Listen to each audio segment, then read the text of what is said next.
What's up, everybody? It's your boy Jack here. Welcome to another video here on the China Career channel. On this channel, we walk, talk, explore, and defend China.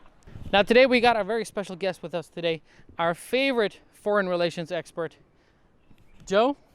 How are you doing? Yeah, my pleasure to be here. And recently, China has a lot of things happened.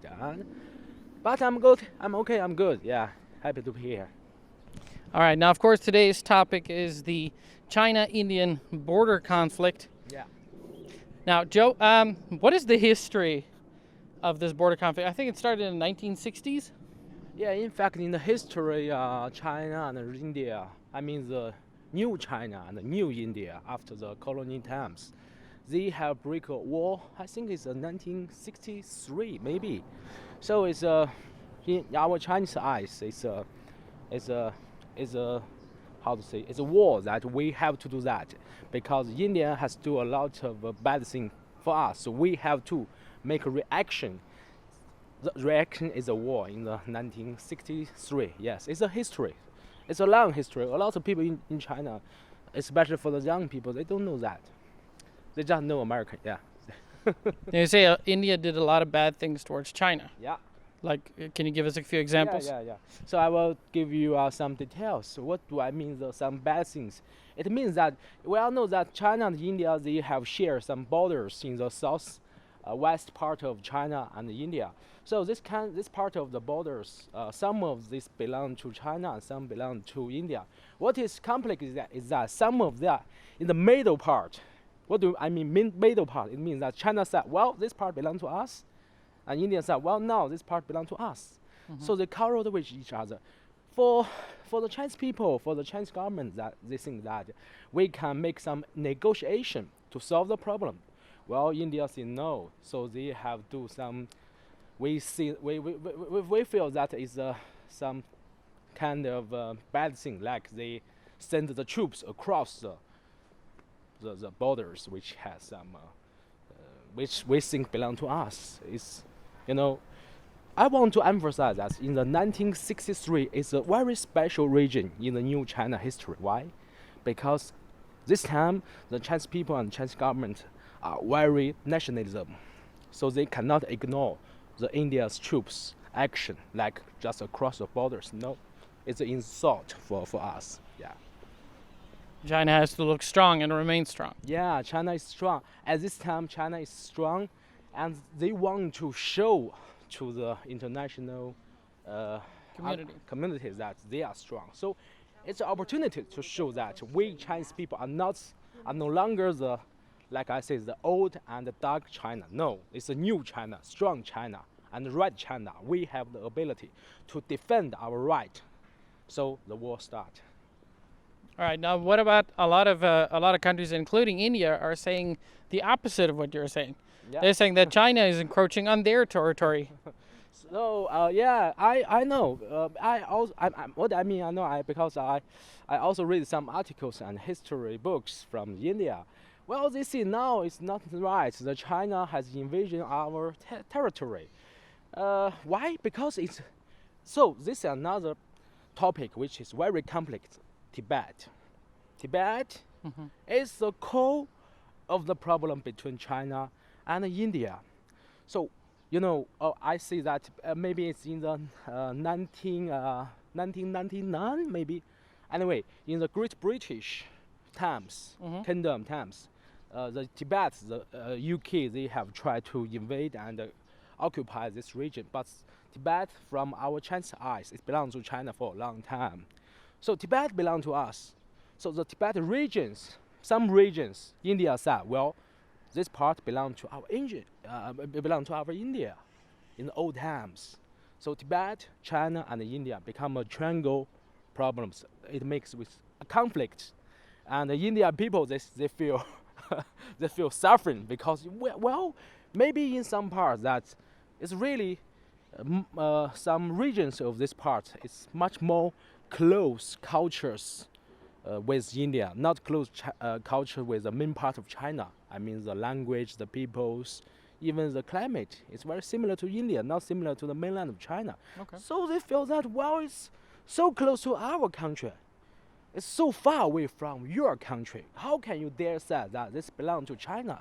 No, it's belongs to our India. So that's why it's so complicated. But the key words is Tibet. Now, on Monday there was a fracas. There was a fight Yeah. between the Chinese and the Indian soldiers on the border. Yeah. Can you tell us what happened there? Yeah, you know, it's very interesting for this conflict between China troops and the India troops. Why I said it's interesting because in the mainland of China's media, most of them they say nothing about the conflict.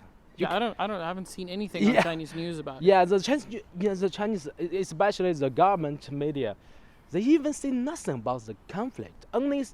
Only they just give a short news that the foreign minister of China has given an announcement that the India government and the Chinese government should calm down, especially the India government. They should control their willing to start some bad things. We should sit down and we should calm down and solve the problem. Except that, nothing in the media of China we can say. So, but we know that because it's the internet time, so we can, sometimes we can get some information from the outward. Everyone's got access to the internet. Yeah, I don't think everyone in China have the ability and willing to see the outside world by the internet. It's okay. Let's back to the topic. Anyway, Hold on, I got a question. Yeah. Why doesn't the Chinese media report more about this incident? okay, absolutely. It means that the Chinese government do not want the media to report the conflicts. So the point is that why the Chinese government do not want the media to do that? As far as I know, that it shows the waiting from the China apart that we want to solve the problem. We want to make the conflicts become smaller and smaller, not worse and worse. So if the media report a lot about the conflicts, the nationalism feelings in the Chinese people's hearts, they will rise up. They will show their anger and willing to strike back, and then maybe some worse thing will happen, like not only a conflict but a war between China and India. So it's So the Chinese media is trying to avoid sensationalism. yeah, the Chinese media try to avoid this kind of things happen. But I want to emphasize that, in fact, the Chinese media wants something bigger happen, but the Chinese government prefer that give the influence to the media and tell them that calm down. The media should calm down, then the people will calm down too. That's very true. That's very true. Yeah. Now, according to some reports, some media outlets, that there is apparently now conflict between Pakistan and India. So what's happening there now? Well, this is very interesting. So, because my major in the university is international politics, so when I'm a student in the Renmin University of China, we all know that my teacher tell us that China has a policy, we call it no islands policy. I don't know how it's clear for us. You can say it in Chinese. 不结盟政策. It means that the Chinese government will have no islands do not like America has a lot of islands. They have Japan, they have Oh, allies. islands, yeah. Friends. Yeah, no islands policy. China has a no allies policy. Yeah, we have a policy. So we do not have islands. So North Korea, no islands. It's not our islands. I thought North Korea and China had very good relations. No, according to our tradition policy, we have good tradition. We have good relationship, but we are not islands like America. You're not allies. We okay. are not islands. Yeah. So, but in fact, even we have this kind of policy, we have to see that the Pakistan is a very special country for us, for Chinese people, Why for is the that? Chinese government. Why? So, because it's connected to the topic we are talking today, that's India. Why? In the history that we all know that Pakistan and India, they used to be one country. It's a great India, I mean, in the colonial times, in the UK times. And after in the maybe 1943 or 47, so two countries independent. One is India, two is Pakistan, another is Pakistan. But after they two become independent, they have conflicts all the times because of territory problem, because of religion problem. Anyway, India is stronger and Pakistan is a little weaker. So at the same time, China also have some conflicts between India. So I have to say that the Chinese government or maybe some strategy analysts in China, they found that we should keep a good relationship between China and Pakistan. Then we can find some balance. Which kind of balance? It means that when the India are too strong, we can ask Pakistan to do something to balance the relationship between China and India. When sometimes Pakistan is too weak, we can do some pressures to the India and try to balance between their relationship between the Pakistan and India. So the Pakistan has do something in this conflict after the China and India conflicts. As far as I see, this kind of balance, I'm sure that's I'm not sure, but I guess that the Chinese government people or some people, they have give some message to the Pakistan government. Hey buddy, it's your time to do something. We are in the bad situation. Just to give a signal, a small signal to the India. Hey buddy, come down. We are two, you are one. So okay. it's but I want to emphasize again, the Chinese government never see that they have asked India or the Pakistan to do anything. No, and I want to emphasize our policy is no alliance. No allies. No allies policy. We want to be peace. We want to be independence, but we want to be strong. So the reason for not wanting allies is because you do not want to be forced into a fight with right. another country that has a war going on. Correctly. That's right. Oh, I understand now. Okay. Yeah. That's very interesting. You don't know? Because as far as I know, because I want to add to what you're saying, because as far as I know, China has a very strong resolution to not be confrontational. China does not cause problems. But in fact, China has their policy, foreign policy feature, as I see. In the ancient times, China is a kingdom, is an empire. Yep. It's a great central empire in the eastern part of Asia. We feel so good for a long time, maybe more than 1,000 years. We are the central of the world. The king, I mean the emperor, are so proud, and the people in China are so proud. We have a kind of foreign levels, different levels. First is the central of the world, which is China, and then around China is our French countries. Okay. Like Japan, Korea, Neighboring countries. Neighboring country. And the third, we call it, it's a bad word, but we are just talk about this. We call the savage countries, like The savages. savage country, like UK or France. They are savage for a long time in Chinese people's eyes. Oh, this was a few thousand years ago. Yeah, it's so maybe Not today. Not absolutely not today. So today everything changed. So as I said that everything changed. So the policy, foreign policy of China also changed. Now we are a new country. We really want to keep a peace international environment. Why? Because only the peace come to the international society. Then we can focus on the development of the economy. Then we can, and not only we can, but all of us can develop better and better. Yes. That's fantastic. It's a true word. It's not that, well, you just say that you want to someone. No. I really can understand that the Chinese government and the Chinese people, they want to peace, including me. Because peace is so important. No peace, no development. No development, people will suffer. Exactly. Very, very true words. Yeah. All right. Now, for the people that don't know what happened this week, can you tell us what happened? What exactly happened in the Galwan Valley between China and India? According to what I get, the information is that the valley is that it belongs to the special regions between China and India. What do I mean special regions? It means that this part China claims that belong to us, and India also do the same thing. So the two parts, I mean China and India, they have make some negotiation before and do some deals like agreement. They said that, well, this valley we keep it here. We keep the same thing. Nothing changed. So India troops be here and the Chinese troops be here. Nobody should be going in the valley. shouldn't cross the land, the middle land of the valley.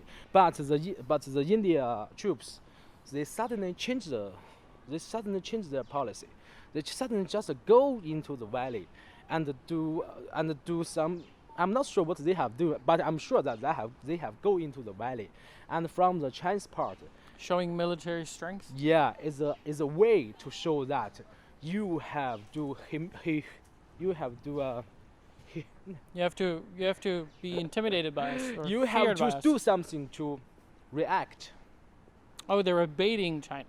Yeah, they have doing it. So the Chinese troops also go into the valley. In fact, the two parts both of them shouldn't go into the valley, but the India go into the valley first. So the Chinese part have to also go into the valleys, and after the two parts all into the valleys, the Chinese part they have sent their senior officers to meet with the India part. It's a normal way between two armies in the modern world. The leaders should talk. Yeah, the leaders should talk. We should solve the problem. Then bad thing happens. According what I have got that when the senior office of the PLA, People's Liberation Armies (PLA), go into the valley and try to make a negotiation with the leaders of India, the India troops, the people, they have say bad words to the senior officers, even do some things like beat or some others. Maybe they don't want to kill the leaders, the senior officer of China, but this way is absolutely not acceptable. It's a way that make the Chinese part side feel that you want to make the things bigger. We will do as what you want. So the two parts, they have fight with each other, not with guns. They fight with each other by the fist, by the stick, by the stones, by some handmade Weapons. It's like two guns. Well, I'm happy they didn't use guns, because if they actually did use guns, it would have turned into a huger, bigger fight. Yeah, that's right. So, fortunately, at the final time, two parts calm down. They don't use a gun. If one of them they use a gun, it will be another things will happen. Would have turned into a much bigger fight. Yeah. Do you think this could lead to a war? I'm not sure. These things happened. I mean, the conflicts last week happened between China and India troops. These things cannot lead to a war. But I have to say that China and the whole world are all in a very special regions. We know the virus, the economy of the world are all big problems to solve. So in the mainland of China, the people, the nationalism feelings are rising. As I said before, I'm sure that a lot of people in China, they want something happen. They really want, they feel not happy. So let's do it. A lot of people say, well, let's do it. If the India can do it again, the bad things again, the Chinese people will support the government to do the military reaction, absolutely. So I want to make a conclusion. I don't know these things will lead a war or not lead a war, but I can see that if the India do it again, bad thing will happen. Yes, that's my opinion. All right. Thanks very much, Joe, for joining us. I know you're very busy between your lectures and your tour. Thank you. Yeah, recently I'm in the tour. It's not a tour, in fact. It's a lecture tour. So I'll go around and give the lecture to the entrepreneur organizations and the local university about Israel high tech and culture. And yes, Jack, you have mentioned that I have a book recently I just finished. So hope that people can enjoy my book and my lecture. And again, it's my honor to be here to talk about the topic China and India conflicts. Thank you. And the last words, hope the peace between China and India. Hope the peace for all the world. Yes. Very, very true. Me too. Yeah. All right. Thanks, everyone, for watching. This is Jack signing off from Xi'an. I'll see you in the next one. 谢谢.